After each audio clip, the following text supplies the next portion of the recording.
एक ब्रह्मांड माने एक सोलर सिस्टम। आज का ब्रह्मांड, अब ये जो दूसरी राम वाली आत्मा है, ये शंकर पार्टी कहती है, तो अपने आप को शंकर कहता है। मगर ये इसने खुद के जो संजीवनी लिखी है, संजीवनी में जो नगाड़े हैं, उसमें उसने खुद बोला है कि मैं राम वाली आत्मा हूँ और मैं शंकर का पाठ बजा रहा हूँ। और उसने कहा है कि ये जो ब्रह्मा बाबा है कृष्ण वाली आत्मा, और कृष्ण वाली आत्मा नई दुनिया का ब्रह्मा का पाठ बजा रहे हैं। ब्रह्मा है नहीं, समझ में आया? तो इस ब्रह्मांड का ब्रह्मा विष्णु, तो वाणी में तो बोला है Brahma Vishnu work not open. क्या बोला? वो तो क्योंकि ये जैसे 33 कोटि देवता जो ऊपर वाले थे वो सारे मनुष्य बन गए ना। तो ये ब्रह्मा और विष्णु, शंकर तो वहां है। तो ब्रह्मा विष्णु और शिव आकारी भी जो था, इस ब्रह्मांड का शिव आकारी, बराबर। शिव निराकारी केवल थोड़ा पावर में है, थोड़ा सा पावर है उसमें, और वो भी परमधाम से बहुत नीचे आ गया। अब परमधाम बहुत नीचे आ गया। ओके। जैसे परमधाम जब बना है तो पहले एक प्रकाश वर्ष का था। एक ब्रह्मांड का परमधाम की बात? एक ब्रह्मांड का परमधाम एक प्रकाश वर्ष था। ओके। तो एक प्रकाश वर्ष का डायामीटर होता है 94 खरब किलोमीटर। कितना? 94 खरब किलोमीटर। ठीक है। मगर आज वो निराकारी शिव धीरे धीरे पावर डाउन हो जाता है, पावर उसका जब जाता है नीचे, तो ये सब धीरे धीरे देवता मनुष्य बने। ऊपर वाले जो भूलोक, बुबुरलोक, स्वलोक, महालोक, जनलोक, तपलोक वाले जो थे सब जी, ये जब ब्रह्मा भी मनुष्य बन गया, ओरिजिनल ब्रह्मा, इस ब्रह्मांड का ब्रह्मा विष्णु। इसलिए तो वाणी में क्या कहा, बीके पीबीके के जो बीके में से बीके पीबीके में जाते हैं शंकर पार्टी में, वो उसकी वाणियों में लिखा है ब्रह्मा विष्णु वर्क नॉट पैनी। तो ये तीन आत्मा अलग है, तो मनुष्य बन गए ना। आप समझ, शंकर तो वहां है। और उन्होंने फिर ये बोला हुआ है कि शंकर आकारी रूप में वहां रहता है हिमालय पे, मतलब आकारी रूप का देवता है। अब इन्होंने ये ब्रह्मांड का चित्र बनाया है। आज का ब्रह्मांड का चित्र अलग है, ये ब्रह्मांड का चित्र बनाया है। एक मिनट बता दूं, तो ये ब्रह्मांड का चित्र अलग है ना, क्योंकि आज का ब्रह्मांड इन्होंने आज का ब्रह्मांड बनाया है, ये चित्र जी, इसके आज का ब्रह्मांड का चित्र है। पर इनके ज्ञान के हिसाब से बापूजी यही फाइनल है, उनको तो पता नहीं है। मगर हर कोई को अपना ओपिनियन दे सकता है ना। ठीक है। मगर मैं तो शास्त्रों के हिसाब से बताता हूँ। ओके। और मैं जब समाधि अवस्था में जाता हूँ तो मुझे ऊपर वाला सब कुछ दिखाता है, ऑलमाइटी अथॉरिटी मुझे दिखाता है जी। अब इन्होंने जो ब्रह्मांड बनाया कि यहाँ पहले निराकारी दुनिया आत्मा यहाँ परमधाम में रहती थी। ठीक है। मगर शास्त्र तो ये कहता है नहीं, ब्रह्मा द्वारा डायरेक्ट ब्रह्मा जैसे परम पुरुष बनाए, कभी निराकारी दुनिया बनी ही नहीं है। और परमधाम में निराकारी दुनिया की आत्माएं नहीं रहती। समझ में आया? ये तो एक ब्रह्मांड जो निराकार शिव रहता है, तो वहां दूसरे ब्रह्मांड के शिव आते जाते रहते हैं परमधाम में। और दूसरे यहाँ मनुष्य भी चाहे तो मनुष्य जीव से शिव बन के परमधाम जा सकता है। और दूसरे ब्रह्मांडों के मालिक जो शिव है, महाब्रह्मांडों से आते जाते रहते हैं, वो परमधाम में निराकारी अवस्था में रहते हैं। और ये बताया ब्रह्मा विष्णु शंकर, तो शंकर यहाँ सूक्ष्मोत्तन में नहीं है, शंकर हिमालय में है। ओके। कैलाश मानसरोवर पे। ओके। और ये रहा बाकी ब्रह्मा विष्णु, इस ब्रह्मांड का ब्रह्मा विष्णु तो मनुष्य बन गए, सारे देवता मनुष्य बन गए। ओके। तो ये चित्र भी गलत है, क्योंकि निराकारी दुनिया अभी नहीं है परमधाम में निरंतर, क्योंकि पहले निराकारी दुनिया नहीं बनाई। शिव ने निराकारी दुनिया नहीं बनाई। शिव ने तो अपना निराकारी से आकारी शिव बना, जो शिवपुरी में रहता है। शिव ने शक्ति को रचा, शिव शक्ति का अर्धनारीश्वर होकर विष्णु को रचा, विष्णु के फिर अपने विष्णु ने अपनी नाभि से ब्रह्मा को रचा। अब ब्रह्मा द्वारा अपने जैसे एक संकल्पों से अनेकों परम पुरुष पैदा किए, और वो परम तत्व की थे, परम पुरुष थे, उसको फरिश्ता कहेंगे। और वही धीरे धीरे देवता बने और वही मनुष्य बन गए। तो ये चित्र भी मेरे हिसाब से, शास्त्रों के हिसाब से, मैं नहीं कह, शास्त्र कह रहे, हिंदू जो शास्त्र है, शास्त्रों के हिसाब से टोटली गलत है। और ये ब्रह्मापुरी में जो ये ब्रह्मा का चित्र भी गलत है टोटल, ये जो त्रिमूर्ति का चित्र। इसलिए एक शंकर पार्टी वाला ने एक चित्र दिखाया, ये कभी बताएंगे, ये भी चित्र गलत है। क्योंकि ब्रह्मा भी, अब फिर क्या बोला, ब्रह्मा ही विष्णु बन जाता है। अरे ब्रह्मा की आत्मा अलग है, विष्णु की आत्मा अलग है, कैसे ब्रह्मा से विष्णु बन जाएगा? ये तो बहुत इंपॉर्टेंट बात है।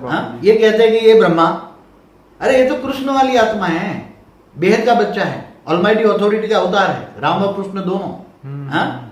ये कोई न शिव का बच्चा है, न महाशिव का बच्चा है, न परम महाशिव का बच्चा है, वो तो ऑलमाइटी अथॉरिटी की रचना है। तो जैसे बापूजी शिव के, आपने हम जैसे सुनते हैं कि विष्णु के अवतार हुए धरती पे। हाँ, विष्णु के अवतार, शिव के भी 28 हुए। हाँ सुनिए, तो उसमें से वो 28 आत्माएं निकली ना। अस्थायी वहाँ जो शिवपुरी, विष्णुपुरी में रहता है। कहाँ रहता है? कभी लक्ष्मी नारायण का धरती पर राज नहीं होता, वो कभी धरती पर नहीं आता। ओके। उसके उसके अवतार होते हैं। तो एक सेल होता है, एक सेल अवतार होता है। ओके। जैसे शिव के 28 अवतार होते हैं, जैसे शंकर है तो शिव आकारी शिव का एक सेल है, आकारी शिव का। शिव शक्ति आकारी रूप में शिवपुरी में रहते। ओके। समझ में? ऐसी तरह विष्णुपुरी में लक्ष्मी नारायण का कंबाइंड है विष्णु, जो भक्ति मार्ग वाले उसको वैकुंठ कहते हैं।